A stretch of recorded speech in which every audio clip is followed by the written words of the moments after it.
know there's no moral victories, but in terms of building brick by brick, what you want out of this team, it had to be gratifying, at least to know other teams now know this team is not an easy W. I think that part's true, and I think the biggest takeaway is we're not looking for moral victories. And our guys in that locker room, if you saw them, you saw how they felt. They expected to win the game, all week, during the game, even immediately after the game. And so that's what we want. That's the disappointment we want. That's where we want to be. We just have to do a great job of taking the lessons that we learned from that game and the opportunities that we missed and making sure that they don't hurt us again going forward.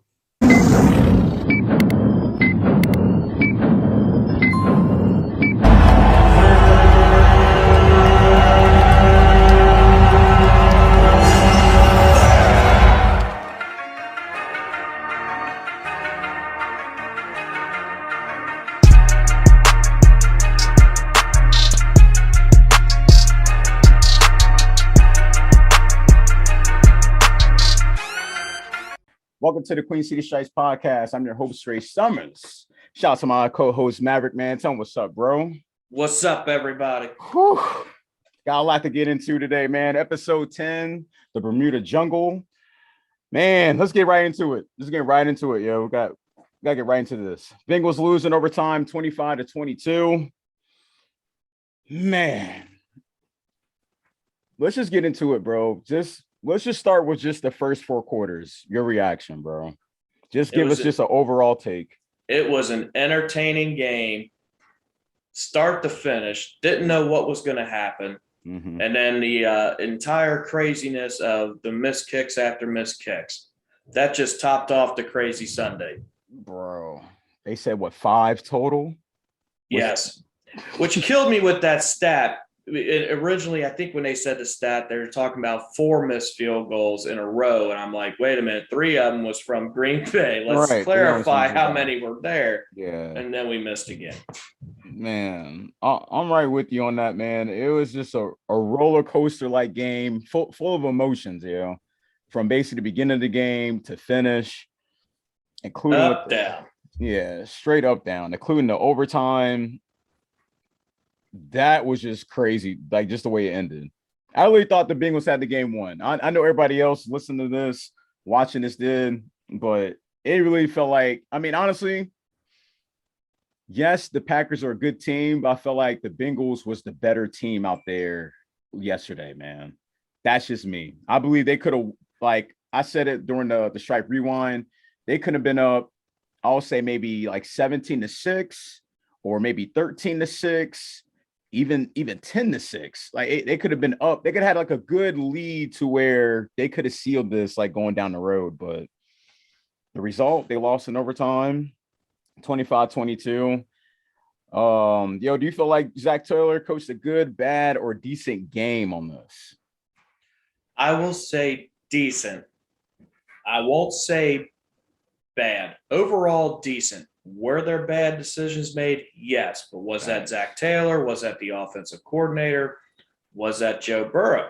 Glad you said that, the offensive coordinator. I wish they would we have the type of offense. I really wish we did more of an up-tempo. Thank you. And got to the line sooner and allowed Burrow to be the Peyton Manning-ish field general, evaluate what's going on the field, make any changes. This constant stay in the huddle, they line up, it seems like an average 9 to 12 seconds left on the clock. And by the time they get themselves situated, they got to rush and snap the ball, which he can't even make any pre-snap reads. Right. That's what I think a lot of that is also affecting the blitz pickups too, because we're able to see the blitzes coming, where they're coming from, but nobody's picking up the blitz. I don't see no reason why we can't start getting to that line faster, then slow it down, take a chance to see what's coming where, make adjustments or fake calls, whatever the case may be, to be able to, do what we got to do. Right. I agree. I agree. Yeah, you nailed it right there on the money right there. Yeah, I agree with that, like full hand. I think I'm with you. He coached a decent game. There were some good plays called. There's some bad plays called. I think the only thing that I will put him on is that these fourth downs needs to be like, that's why when you brought up the offensive coordinator, them two need to be on the same page. And if them two are not on the same page, it goes to Joe Burrow, but you said it yourself. He has to read, like they get into the snap, they get into the line so late, there's not even time to like, oh shit, all right, let's change this up, while what the fuck they want to say. But like, yeah. I caught myself a few times. They're lined up. I'm like, okay, come on, 5, 4, 3, let's move. Mm-hmm. And then like it's already too late. Either he's getting rushed or he's settling for, a bad throw, whatever it might be. But it's those key fourth down moments, even third down moments was blowing my mind. Because the one that Mixon had, I felt like I know it was under 2 minutes. Somehow, like it should have been reviewed for the spot of the ball. If they would have reviewed the spot of the ball, they would have easily got the first down. They probably could have got a little bit closer. They would have settled probably for a 37-yard field goal at the most. But man, it's just those moments, like it's just those fourth down moments. Even at the beginning of the game, I know it was so early. They was on the 17. It was 4th and 1. I was like, I mean, they could at least, run some type of like something, bro. It just, you got that, like you said it. You got that talented offense. You got all these pieces on offense. You even had 3 eligible running backs you could have possibly used on these key downs. You said it, and I said it. Chris Evans should have been used more. We saw what Samaje Perine did on the 4th down. He got it easy. He's a powerful running back. But with Chris Evans, you saw like, he's dazzling left to right, diagonal, wherever. But they should have did something. You got to be more creative, more aggressive. And it was just the lack of execution what was making me mad about Zach Taylor yesterday. That was it.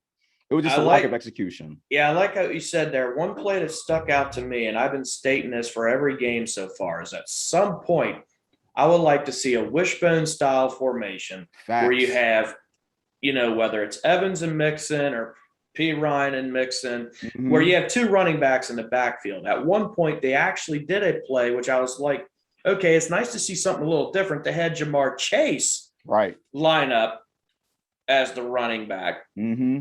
It's like we're doing something like that, but you still don't, especially on those 4th and short yard situations. Why don't you have 2 of those guys back there?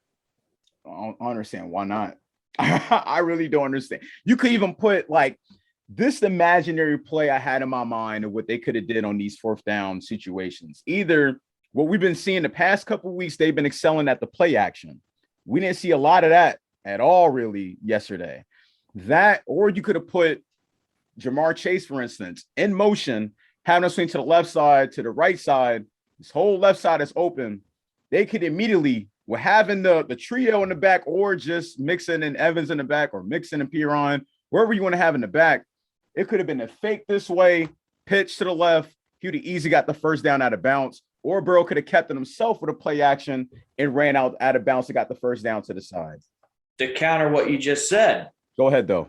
It'd be nice to have somebody go in motion, but you have to be up at the line with enough time I know. to let somebody go in motion. That's what I'm saying. It comes with that lack of execution, like, or the creativity of the plays that they were running. It was like they were running basic plays for 3rd and short or 4th and short.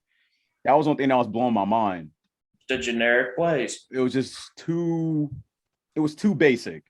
It was like, I can't even name a team who can run some shit like that. That basic, like, and no creativity, like with the talent that you have on that roster. And then what type of message are you sending to your running backs or even to the quarterback that you're settling for this type of bullshit? I've been seeing too many quarterback sneaks from Joe Burrow, who what just happened last year. It should not be happening. Why aren't we attempting to do any direct snaps to Mixon or stuff like that? We said it the other episode. I think, yeah, you said it the other episode, like you did a direct snap. I forget which game it was. It might have been the Bears joint. You said you could have did a direct snap to Mixon or direct snap to, it had to been Mixon. And then you could have got because I said he could have dove over the top. That's what I said. Yeah, he could have dove over the top. So, yeah, I don't know why. I mean, that's the one thing I'll say with the last game. Everybody knew Burrow was going to do a QB sneak, and they didn't. Mm-hmm. But they got to get, got to be more aggressive, man. It just like, when you got the game in your hands, and the Green Bay was handing us the game. We all can't sit here and lie. Like, Green Bay was handing us the game, literally. In more ways than one. More ways. And then, and it's just not them critical moments they could have could have got the W. Everything in the first quarter was really important because nothing was scored until later in the first quarter. That's all I'm saying. The Bengals could have got off at least 10 points, 13 points, hell, even 17. They're going to be at 17. But again, it just the lack of creativity of plays. That's just what I'm on. The gift of hindsight is something everybody wishes they had. Yeah, man.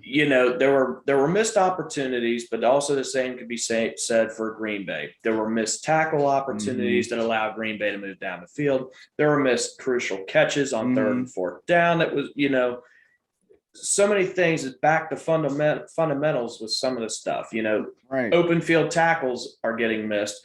But then at least they turn around, they answered back with a great open field tackle. Wouzier missed one early on, and then later he got somebody. I mean, I don't know who the receiver was. As soon as he caught the ball, Wouzier got him right at the waist and brought him down.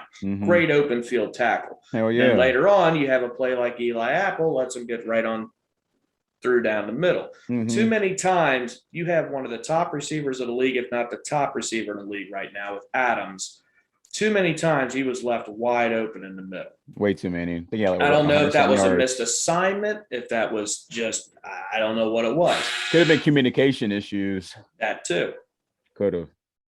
I mean, there's so many different things, but he was left open too many times. But there was a few plays, which I saw when we were watching the recap, where Rodgers, and I would give credit to the defensive line providing pressure, missed people wide open the middle because he was trying to look for somebody like Adams down deep.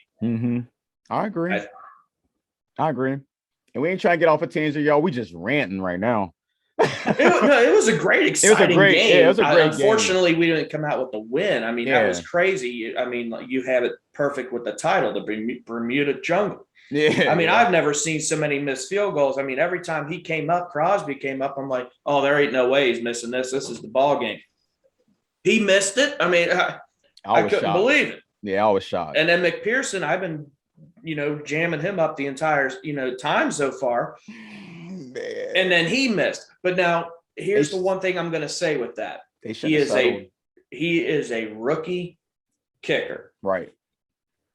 The veterans around that team right now need to surround this kid, keep his head up, do not let his confidence falter. Exactly. This is his 5th game in the NFL. How many games so far has come down to his foot already? Bro, at least you're asking a lot from a rookie right out the gate. 3 out of 5, 4 out of 5. You're asking a lot, and the kicks have plenty of distance. Facts. So we don't need to question his distance. He got the leg. It's just they ended up going wide left and I think wide right. But either way, that team, they need to boost around, get around him and keep boosting him up. Like, dude, we've been relying on you an awful lot. You've come through so many times so far already. Shake this shit off. You'll get it back next time. Hell yeah. We got more to talk about with that shit too and other topics. But yeah, we're going to get back to that. But I will say this, going back to the topic, but it was almost like they abandoned the outside run. They only did it one time. That was when Mixon ran out to the outside for the touchdown. Trying to get that straight north and south. Yeah. I'm like, man, it was like they abandoned the outside run. But I think P. Ryan's a great north and south runner. Hell yeah. We saw him drag 4 people. Mixon is great at running north and south and also east and west to the outside. Evans excels going to the outside. Yeah, east and west. And again, use Evans some more. Like you just said, expand, that run game, spread it out some. You have to. There ain't no excuses on that. To having that much speed in the backfield and you don't want to not using them like that, that's insane. What else we had on here in this Bermuda Jungle episode? Yeah, we got through Zach Taylor. All right, this is a quick question. So, as what we saw, when it comes down to it, You going to put the ball in Joe Burrow's hands, or you going to put it in McPherson's hands? On that 57-yard field goal, I feel like they settled. I feel like they should have kept it in Joe Burrow's hands and got for the first down and got him closer, including in overtime. They could have got him closer if you'd have put in Joe Burrow's hands. What you think? That third down play was the questionable play for me. I don't think that was the right play call. Mm-hmm. That would, like you just said, that was a settle to just square him up a little bit better versus let's try to move the ball. I would have rather attempted a pass and either got the ball closer or settled for the punt versus going for a 57-yard field goal. That's just me personally. Again, back to saying you're asking way too much on this kicker already as a rookie. Mm-hmm. You know, give it a shot, especially if you've been moving the ball the way that you have. I mean, it was what, third? I think it was only 3rd and 4, I think. Which one before which one into the field The goal one that was the 57-yarder. Okay. I think that was a 3rd and 4, and they settled for a run just to square it up. Let me backtrack because it could have been 3rd and 2. Because I think it made it 4th and 2 because I think he gained 2 yards, but it was more or less just square up and hope to get the first down. Yeah. Oh yeah. You're right. Yeah, 3rd. Yep. Yeah, you're right. And so I think it was a 3rd and 4, and it made it 4th and 2. You're right. But man, it just, like I said, I'm putting the ball in Burrow's hands. They should have got. I mean, I know what you're saying. Like, you know, you don't want to like risk his injury because he converted 2 out of the 3 first downs that was in critical moments. He dove I think the last one that he dove for the first down, and the one before that he slid for the first down. And then of course the beginning of the game, it was like a big brother holding a little brother back, and he was like this. He was even. So I'm just saying on the 3rd down, I would have picked a better play than that run play, is what I'm saying. Hey, I know, I hear you. That's all I'm saying. It comes back to like the coaches should have, or the offense coordinator and Zach Taylor should have like created something more better than that, because it didn't help the offense at all. Personally, what was the key mistakes in the overtime loss? Just in overtime. Well, there was a couple key mistakes. I know Higgins had a big drop on 3rd down. Bro, that really killed it. He was anticipating a hit, or he was looking at the run before the run after catch before he caught it. But I do know the one I'm talking about. It wasn't a run after catch because it was when he was coming down to the ground anyway. Okay. So there wasn't be no run after catch. The other one, he had it, but he was looking this way. Right. I think he was anticipating trying to make the next move without getting the ball. Yeah. You know, he had a couple crucial drops. The defense, I mean, for as well as they played, they let the big plays happen at the worst possible time. Mm-hmm. And you've been doing so well on the run defense. And the first play of overtime, I think it was, that they did is when Dew was able to take off down the field, unless that was the game-winning drive. I can't remember which one it was now. I mean, to be honest with you, like I feel like they were struggling with the run the whole game, personally. Compared to even it was just like how you said the strike three was like last week. I think, it was a little rocky at the start. The Packers were going based off, the game film against the Jaguars. They saw there was a weakness. But I think a lot of that was more so fatigue, playing basically 4 straight quarters of nothing but defense. Yeah. Then the defense started settling down with the run game.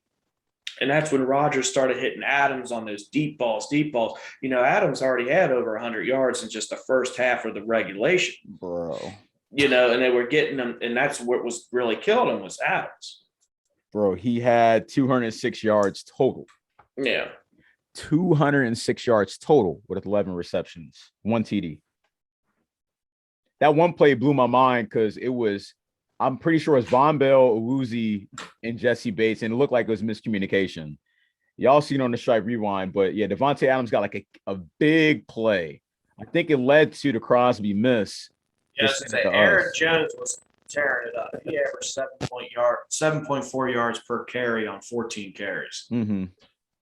You can't do that. Can't, bro. And our average is P. Ryan 5.4, Mixon 3.3, and Burrow 3.7. You can't answer with that. Bro. Ain't no way, bro. You can't. What would you give Burrow's grade, man? And what's his performance? 2 TDs, 2 interceptions. The only thing I could say about grades, I hate doing grades because I'm not a teacher. That's all right. I'm not either, yo. It's just like just calling it how we call it as spectators, man. People could agree to disagree, but it's just our own opinion. I don't really want to say a grade. What I want to say with it is Burrow played a very good game. I'm not going to say solid.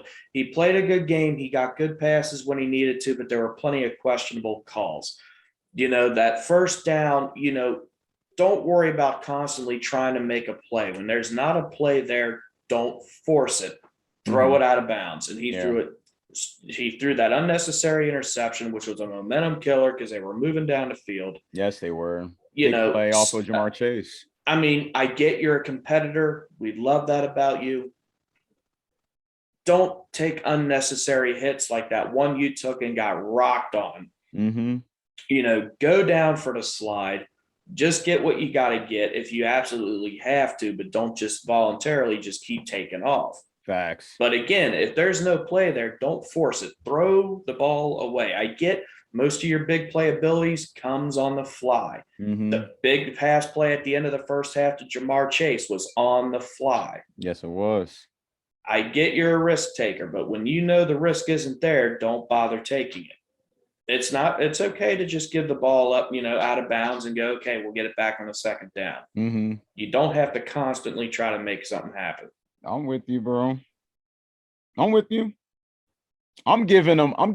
From what it sounds like, so I gave him a C-. The funny thing is, I was actually gonna say, if I would give a grade, I'll give a C to C-. Yeah, I'm about to say that's what I'm giving him, a C-, just due to the decision making. And then I expected him in them critical moments, but again, it comes back to what you said. So it's I can't really get too hard on him about it, but they should have been to the line more quicker. So like you said, so he can analyze the line, change the play for God's sakes to something. You got a whole wristband full of fucking plays right here. You have a whole wristband to do an audible, bro. You can't make this up. So it's just that's the only reason I'm giving the C-. Is just, them two, even the interception come out the overtime blew my mind. That was 1st and freaking 10. I'm sitting here yo, everybody just calm down, take your time, just move the chains. That's all you got to do, move the chains. I was expecting them just to run, pass, or run, pass, run, or pass, run, pass, whatever the hell order they wanted to do. But I was expecting a control the game tempo to where you're running out the clock and you're putting yourself in scoring mode, scoring, opportunity range to win the game. That's just me. I just he should have took the game over, period. But I'm giving a C-. I'm with you. That's what it sounded like. You was giving him a C-. And those one thing I was critiquing him by was those 2 interceptions. Everything else, decision making wise, I'll say, he did the right thing. The best drive was when they got the touchdown with the 2-point conversion. That was the best drive. I think that second interception wasn't so much on Burrow as much of a communication between him. And I want to say Boyd was in the area. You're talking about in the middle? Boyd gave up, stopped on the route because he didn't know to continue back. And I think Burrow thought he was coming back and he didn't and went straight to the defender. Hey, I hear that. But at the end of the day, it was 1st and 10. Right. That was even if Boyd was open, it would have been it was obviously a risky ass throw because it got picked off. So obviously the dude was in range. I just felt like he was in tunnel Burrow vision. never saw him. Yeah, I feel like he was in tunnel vision and just didn't see him. I think he might have felt like you said, he was merging off to go upfield, but his body was like this and just jerked over and just caught the ball easy. User pick. Yeah, Burrow had the horse blinders on, and he saw just one. He never even saw dude just sitting right there. Yeah, that was a straight user pick right there. User pick. I scream that every time I'm mad and I get one of them. User pick. It's all right, y'all, man. I will say this. We get to the next topic, y'all. Don't hang your heads down off this game. the Bengals still played a great game. It wasn't the best game, but they still played a great game into where going forward to the rest of the season, we're about to hit to like I'll say the roughest part of the schedule. I'll say after the Lions. We're going to hit to like the most toughest part of the schedule. So it's going to be interesting to see where Well, you do have the Jets in there. I mean, all right, Lions, Jets. Who else is in there? That's trash. So I'd just say the Lions and the Jets. Yeah, I'm about to say, yeah. The Lions and the Yeah, Jets. that's only two teams, but we got a lot of AFC matchups that's key to get into. But I will say this though, like that Chiefs game, circle that. I don't know what's going on with the Chiefs. That's an interesting one. Everybody circle that date, and that's here, I believe. Yeah, something going on there in KC. Yeah. I don't know what it is, but keep it going.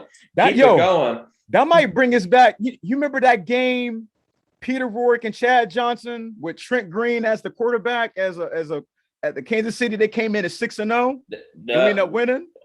Yeah, Chad Johnson called that win. Yeah, Chad Johnson. Yep, Chad Johnson. And I think they were more than 6-0. I want to say they were 8-0 or 9-0 when we came to that game. I think I could be wrong. Either way, they were undefeated. Yeah, they was undefeated. And Chad Johnson the week of was like, "Oh no, we're going to win that game." Mm-hmm.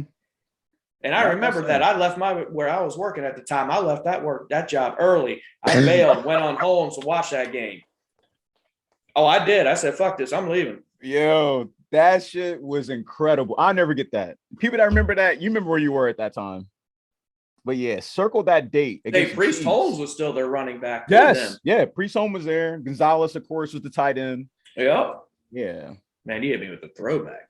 Oh yeah, had to, man. That's what I'm like, yo, circle that date, y'all. It's gonna bring back to them type of vibes, including circle the Chargers date too. I can see that being flex. Justin Herbert, Joe Burrow, they're always going to be linked. Mm-hmm. I think that's here as well. So yeah, I can see that being flex, but we'll see. We gave Joe Burrow his grade. What would you give the offense performance and grade as a whole? Again, not a teacher. I hate giving grades. It's all good. I'm not either, man. I only got a degree in chief. I mean, as a whole, I'll say B. Reason I'll say B is the drops by Higgins. Mm-hmm. The reason it's up to a B, even though it didn't make it to an A, is because of the playability. What happened with Chase, especially the concentration on that one-handed catch. Mm-hmm. I wish the run game could perform a little bit better. Right. So yeah, I'll leave it. I'll just leave it at that. B. The offensive line, I don't think did too terribly bad. Again, it's all about how much time do they have to recognize things. There's blitzes that they're not picking up. Thanks. And when they do, it's at the very last second. Mm-hmm. And again, to me, that's all about allowing the offense to, the whole up-tempo thing of getting to the line quickly and then slow it down. Take a minute to see, because there were several times I could already, from the gate, see where a blitz is coming or where the coverage is at. They could too if they just allowed themselves the time. Exactly. I agree. Yeah, I was giving the defense. I was giving the offense C+. I was giving a C+. I feel like it could have been better. But again, it was just those play calls. I was kind of like selling them short. It wasn't giving their full potential. And along with this offensive performance, what in the hell was Drew Sample doing in there? Fam, did anybody see the catch that Drew Sample got? He had two catches. I don't know if it was the first one or the second one, but one of them, he caught the ball, and instead of his big ass plowing through a 5'8" defender, he literally was bracing himself for the hit and fell back like we was doing like the fear fall with your friends, like, yo, you better catch me, bro. Like, yo, I'm like, what is he doing? Like, run through him. You were big as hell. Like the little kid in Bad Santa. Yeah. I'm like, what the hell is he doing? I was like, yo, if you'd have put that as Moss in there, I watched him against the Washington football team run through their goofy asses, including the preseason game before that. I'm just like, but again, none of my business. I'm just calling what I'm seeing it. I'm just like, what was he doing in there? But again, I'm still giving him that. What I say, C plus? Something along those Yeah, lines. C plus, C, but yeah, C plus though. I don't want to, go off topic here. I think you brought it up before, I believe, but I agree. No, go ahead. Go ahead. I would love to see this offense with Hugh Jackson as the coordinator. Man, that's exactly what I was going to get into in this damn podcast. I would love to see that. Damn, I was going to wait to the end. I was like, yo, I will say this. In them situations, in them 3rd and 2s, them 4th and 2s, 4th and 1s, hell, 2nd and 15, anything. Hugh Jackson would have drawn you up a play with this talent that we got on the roster right now. Easily we got the first down. It wouldn't have gotten past the first down. That's how crazy it would have been. Again, I don't know if it's the creativity from the coordinator. I don't know if Zach. I don't know who has the higher voice. Obviously, Zach does, but it's a discussion between him and Brian. Callahan? Yeah, Brian Callahan. Yeah, Callahan. I would really try to pursue something this offseason. Something. That's just me. Because this is, you have the history repeating itself with the Chad, TJ, Chris Henry, Rudy Johnson to now with, Jamar Chase, Tyler Boyd, T. Higgins, Joe Mixon. Look what Hugh Jackson was able to do with them. Imagine what he can do now. With Status and Uzama, baby. Uzama to me is a very underrated tight end. Yeah, man. That's what I'm saying. It's just like, man, I just feel like they are setting them short. It's like, that's the key word. Yo, Zach and Callahan, y'all are settling too much, bro. You are settling for kibbles and bits. You should want the whole fucking meal. Literally, you should want the whole meal. You shouldn't be settling for like, I have some pizza rolls, man. Forget it. No, you should have the whole steak with sweet potatoes and asparagus. All that, even with the milkshake, all that, bro. They're settling them for like kibbles and bits. It's like you got too much talent on that roster to be settling for little, like, all right, it's 32 seconds. Shit, he hit a Gatorade bottle off season. Yo, let's just get like a couple yards and then go in there. I'm like, come on, bro, like. You got to set your stars up for greatness, man. Like it's you're killing their morale, putting them in these situations. I get not abandoning the run. Yeah. But if you're killing them in the pass, keep hitting them with the pass. Facts. Which will at some point open up your run. And that's what I was saying. They were like abandoning the run, like the outside run. It's like they only did it one time. Everything else was just inside. They there was no outside movement. You saw the Packers, they were stretching the freaking field. The moment Aaron Rodgers go for play action, what did you see? The field was spread apart. Right. Now, and then when you see it, that shit threw me off. I ain't gonna lie to you. Mm-hmm. Yo, I thought it was a ghost. Yeah, had a little peekaboo in there. I'm sorry. Hi. Yeah, that's my goddaughter. My bad, yo. Sorry. I got caught off guard. Anybody out with Children of the Corn. It's all good, man. It caught me off guard. I was like, yo, what was that? But yeah, man, it just like you can't be settling with that roster, man. That's all I have to say with that. You can't. They should be 5-0. We all can't be lying right now. The Bengals should be 5-0. Literally. If they're not they should be 5-0. Where else are we at on here on this list? Bermuda Jungle, baby. Defense. What would you get to defense? Performance and grade. Defense, I'll say, man, they kind of got chewed up. There were some good plays, but there were like I said it during the rewind, like Awuzie hit a very good open field tackle that could have saved some big yardage. Yeah. But there were so many big plays given up at the wrong time. It was, bro. Whether it was a pass or a run, and there were a lot of miscuts. I'm just, as much as I hate to say this because I think they've done well overall as a whole, I'm going to go as low as a D. Okay. Okay. Because we had situations where we allowed them just to hit those big plays. Right. I agree. You said D though. I mean, I'll give them. Putting it on. I'll give them what I say. I think I'll keep it C+ with the defense as well, man. Like I agree. Like I feel like the big play that the Bengals could have had one more chance in that overtime was that big play pass. It was 3rd and 16. They got the pass to Randall Cobb like in the center. I think it was Jesse Bates, Awuzie, and somebody else was around that area. I felt like they should have, I feel like that should have been broken up. That play should have been broken up completely. That play should have been broken up. Other than that, I mean, they did all right. They let a lot of big runs through, a lot of big play passes, especially the deep one that Devontae Adams, like for, I forget how many yards. But I just know they were in the Bengals red zone. And again, that was over. It seemed like it was miscommunication. We brought it up earlier. I think that was between Von Bell, Jesse Bates. I don't even know if Awuzie was around on that one, but it might have been just them too. But I have to relook at the film. But yeah, I'll give him, C. Matter of fact, C-. I get defense C- on those. It could have been better, but they did make key plays. I will say that. I hate to give them a D. I really do, but it's all good.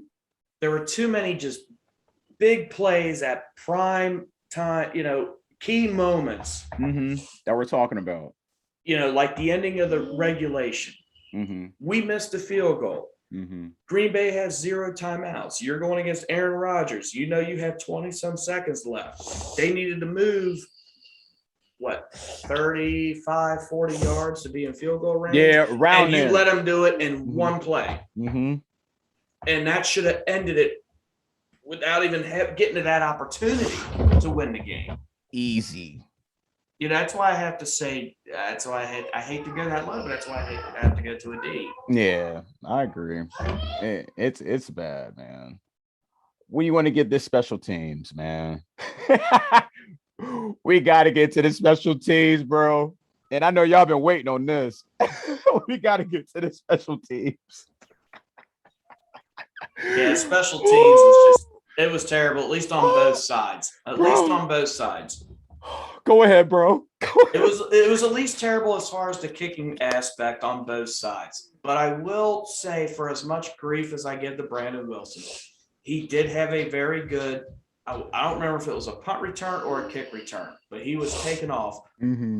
But he had 2 blockers in front of him, and they were blocking for him to go to the left, and he would have been gone. Easy. And for some reason, he went to the right where the blockers were pushing the dude in that same direction, and he just right down. Like, what were you thinking there? You have blockers on this side, but instead of running along that side, you go on this side.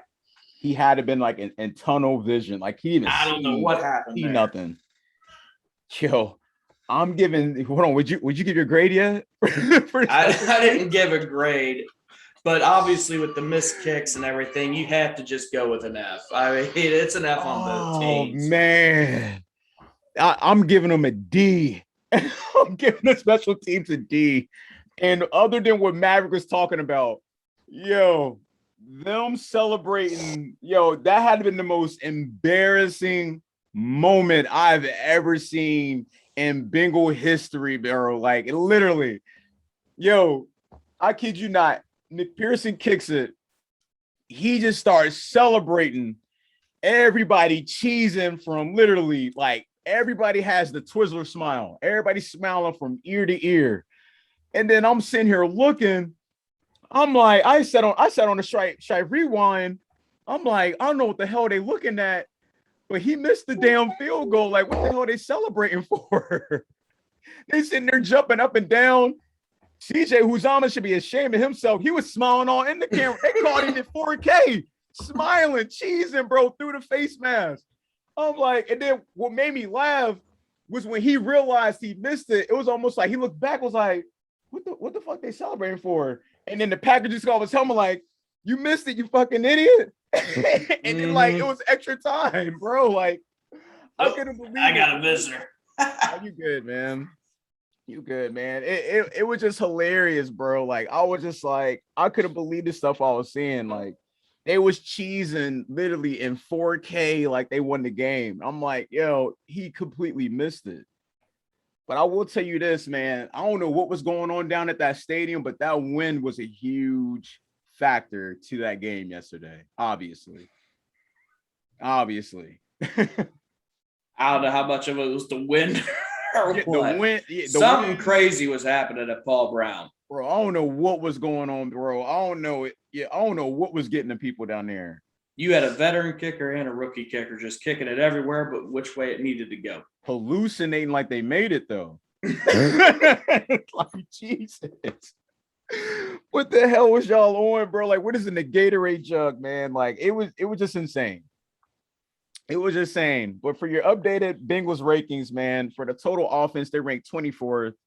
The running offense, 22nd. Passing offense, 23rd. Scoring, 15th. For total defense, 12th. Rush defense, 10th. Pass defense, 17th. And scoring is tied for 7th. And for turnover, they're tied for 21st. That, bro. I mean, we got more season left, y'all. I'm not going to like hold them on this one. Hey, Cleveland lost to Pittsburgh game to game. We have yet to see what Baltimore does against the Colts tonight. Mm-hmm. Still plenty of season. Yeah, it's plenty of season left. That's for God's sakes, there's an extra game involved too. So they played against an elite team and they played well. Yeah, they still played well. They hung in there toe to toe. I'm not worried about that. It was still it's going to be a great season. It will be. They just gotta like the coaching. They gotta put them in literally winning aspect. They gotta be more aggressive, like you said, up tempo.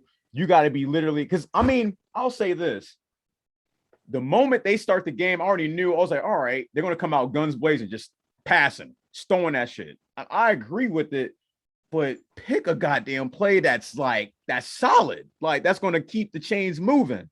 When you get like in that rhythm, like, all right, he got two consecutive passes, and then like, all right, we're gonna run. Like, man, you kind of should have just kept it going, to be honest with you, or just put the ball in Joe Burrow's hands, or you got two playmakers behind him, man. Like, you gotta use what you got.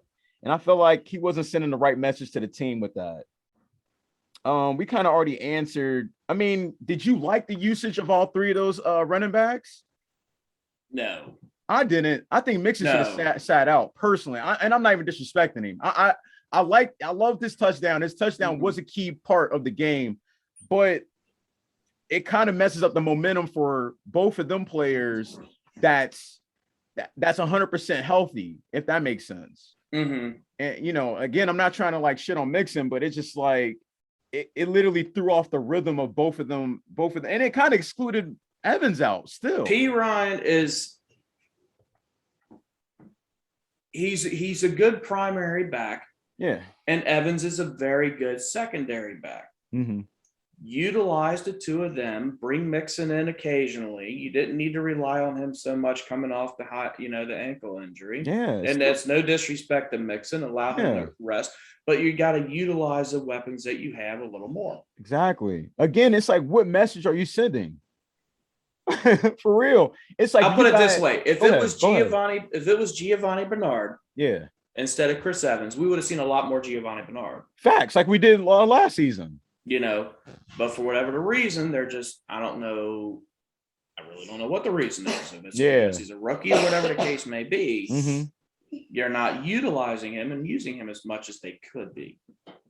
They should have used Chris Evans a lot in that game. He could have been used a lot on those third and shorts, fourth and ones. He could have been used a lot. But I felt like, again, like they were just, I don't know what they were relying on. I didn't like it. I thought they should have ran Piron and Evans and just went with it. But, I mean, we'll see going forward. They do have him projected to play again this Sunday with Detroit. Mixon I'm talking about. Mm-hmm. So, we'll see how this turns out. I just don't know what they're going to do. Like, he has to be frustrated. Evans. There's no way but you're a rookie on the team, man. I hear you. But like, bro, he's ready to be let out the damn gate, man. Let him fly. Let him fly. There ain't not much you can say or do with it being a rookie. You know, it's just when your number is called, hopefully you can make something happen to prove it. That's all I can say. There's nothing else I can say. Tyrann Mathieu. Oh yeah.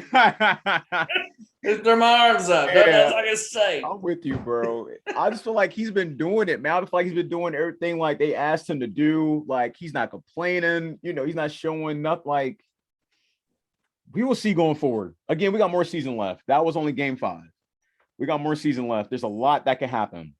You know, we got other news. Jordan Evans is out with a torn ACL. You know, I think that what's that name? Jalen from the Cowboys that got released. I bet that's hitting different now. No, he's already been signed. Yeah, he's about to say Packers got him. Yeah. Man, that sucks. I hope he comes back strong. You know, I feel bad for him, man. Also in other injury news, Trey Waynes re-injured his hamstring. No certain time when he'll be back. Welcome back. Take a seat. Grand opening, grand closing. Yep. Grand opening, grand closing. What the hell? Like, I mean, like, oh, bro. He should have been the freshest defensive player on the squad. Well, hell, he's had a season and a quarter to rest. I mean, shit. Bro, I mean, Darius Phillips will be up. That's not bad. We're just back to what we already were. We got to see Wayans for maybe a full game combined this time. That money's well invested so far. Bro, that he is swimming in his king size bed in that money. Yo, he ain't mad at all. I already know he ain't mad at all. I know he kind of might have feel bad, but like, I don't think it's just crazy, bro. Like, you just got back. How old is Trey Waynes? He's in his 20s. Lord, man. I hope, they need to just, I mean, I thought they were taking this time to him coming back at the beginning of the season. At this point, just get back healthy. Because there's no plans of them, like, I ain't seen no reports of getting him up or nothing. I'll just say, get back healthy, but at the same time, dude, you got to start proving something. I mean, I'm not trying to downplay injuries or anything like that at all, but it's like, stick to the script. You good? I'm fed up with it. I mean, I'm just, dude, you got here with a nice contract and everything else, and you've done zero to earn it. I've seen that get burned so many different times, dude. This is, everyone wants to put, give Mike Brown grief for free, not signing, going after the big name free agents. Mm-hmm. But how many times have you seen big money free agents get signed and they don't play it down for the team? How many times have we actually gone out of our way and signed somebody and it just never panned out? You brought it up. You brought it up. It was Antonio Bryant from the Buccaneers years ago. You brought it up. Antoine Odom. I mean, the list can just at least goes on. I mean, it just sucks. I don't know what else to say with it. It just sucks because Jesse Bates still ain't paid right now. Still not paid after week 5. I will say this, man. Yesterday's prices is not today's prices. And it's going to keep changing week by week, bro. So last week prices ain't the same prices this week. And next week, I'm telling you, bro, his price is going to keep going up. I'm just letting y'all know, man. Call Mikey. I'm going to keep telling y'all, bro. Call Mikey and get this deal done because he going to get more expensive as the weeks go forward, bro. Another surprising news. Jackson Carman and Shamaje Perine tested positive for COVID. No time in return or they'll be back, bro. I will say this again. 2 weeks. Right guard Jackson Carman, running back Shamaje Perine, placed on reserve COVID list. They tested positive, ladies and gentlemen. Well, it depends if they're vaccinated or not. They're vaccinated as long as they put up a test within 48 hours apart, they're allowed back. Bro, I'm be honest with you. Even with your vaccinated, you're still getting it. Right. Don't really mean shit no more. Even the temperature check, y'all can stop all that bullshit. I'm keeping it 1,000 with y'all. That temperature check, wherever y'all do going to Paul Brown Stadium, that don't mean nothing. And you taking the crazy Gatorade juice, you're gonna get it regardless, bro. Like that's just where it's at. Agree to disagree, but facts is facts. You can look it up yourself and don't call Fauci because it's right there in your face. It's right there, baby. But yo, so that means Deontay Smith and Chris Evans hopefully gets a lot of reps.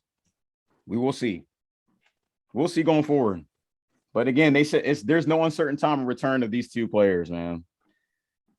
Oh, we'll have to get into it. This is crazy, y'all. What was your play of the game? If they would have won, what was the play of the game with the momentum changer? I'll say this. Right before halftime, Jamar Chase touchdown.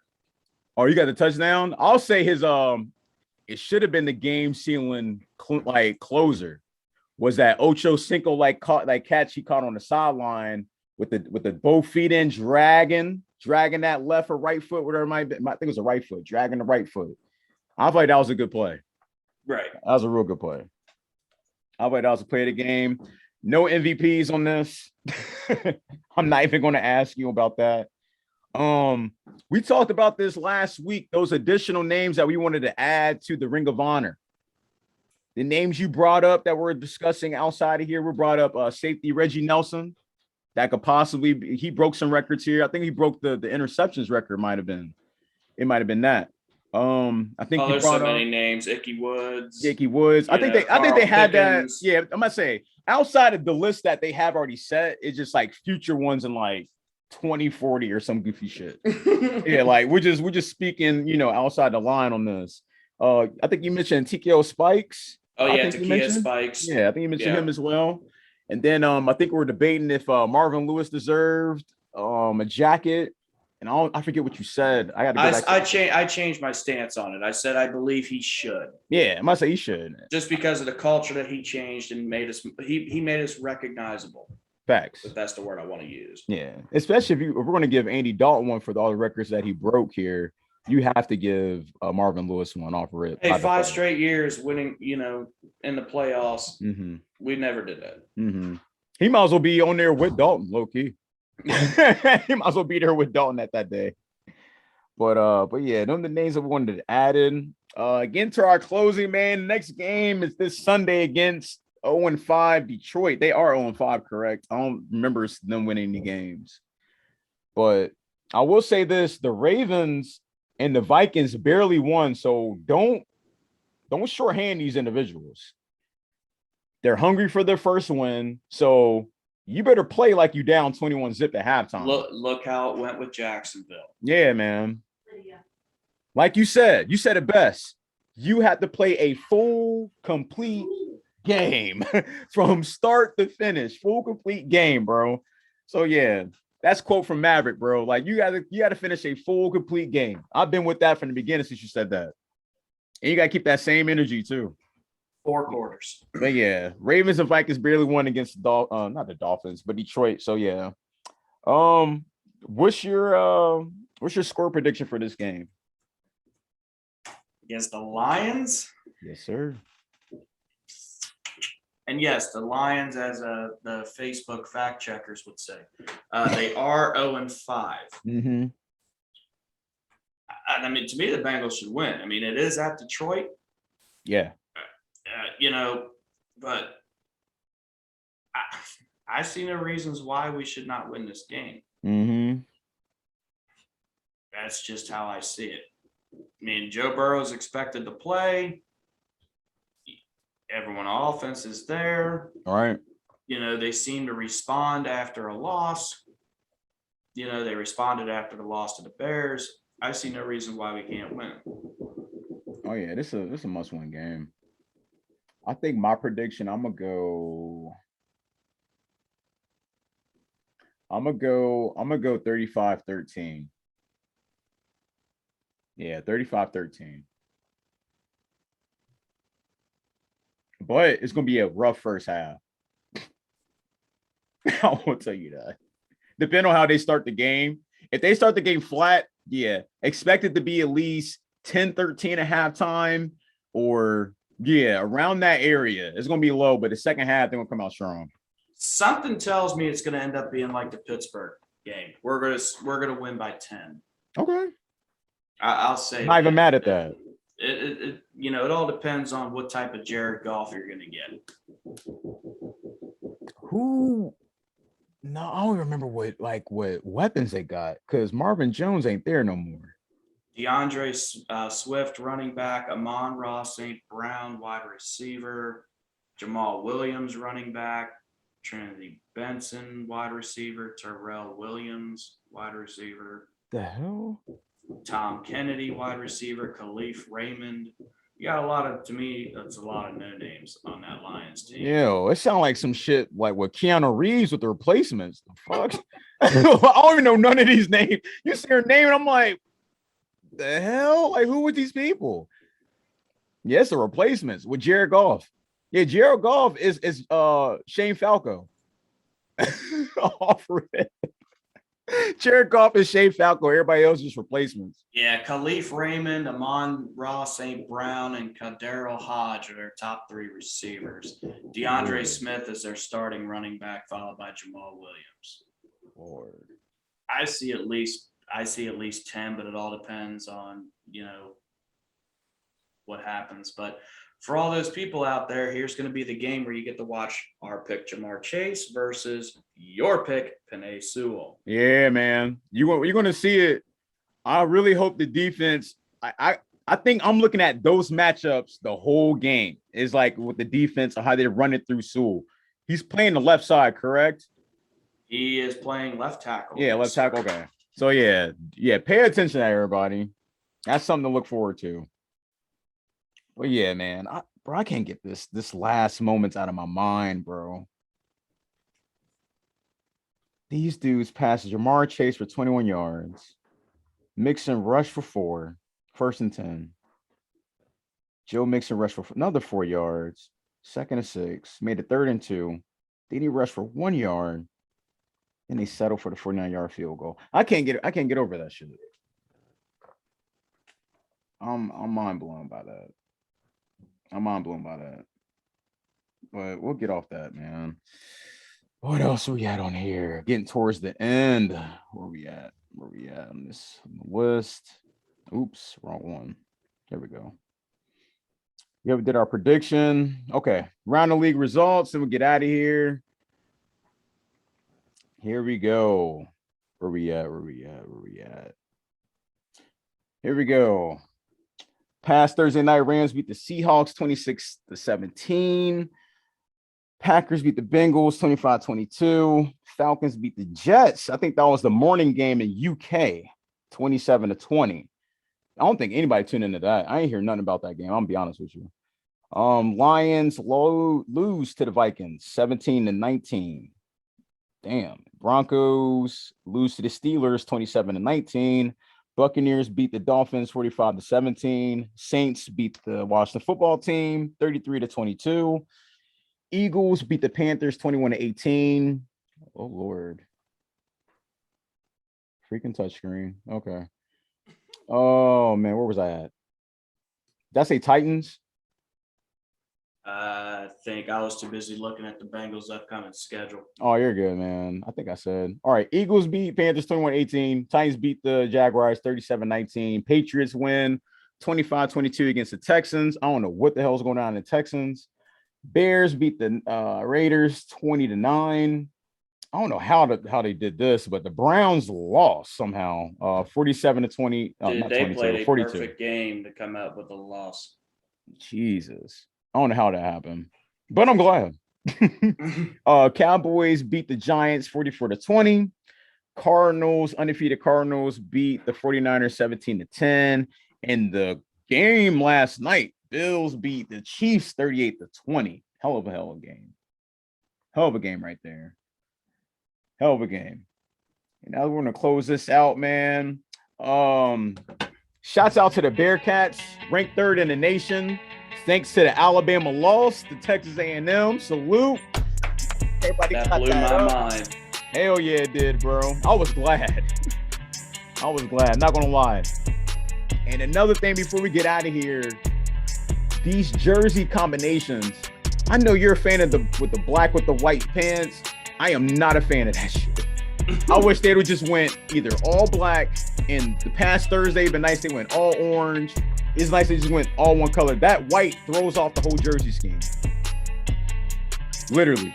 I'm not a fan of it, but that's just my take. That is my take on it.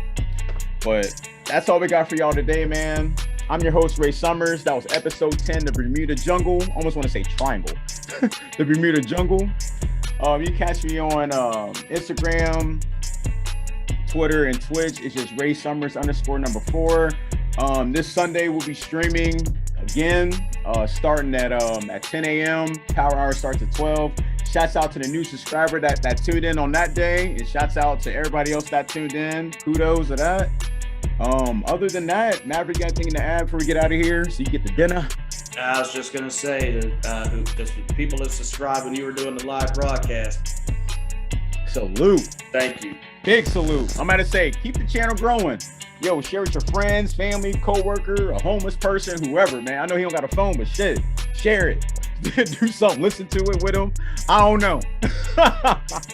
But that's all we got for y'all today, man. I'm your man, Ray Summers. Shout out to my man, Maverick. Give y'all a hoo-day. Hoo-day. Love y'all. We out, baby. Salute.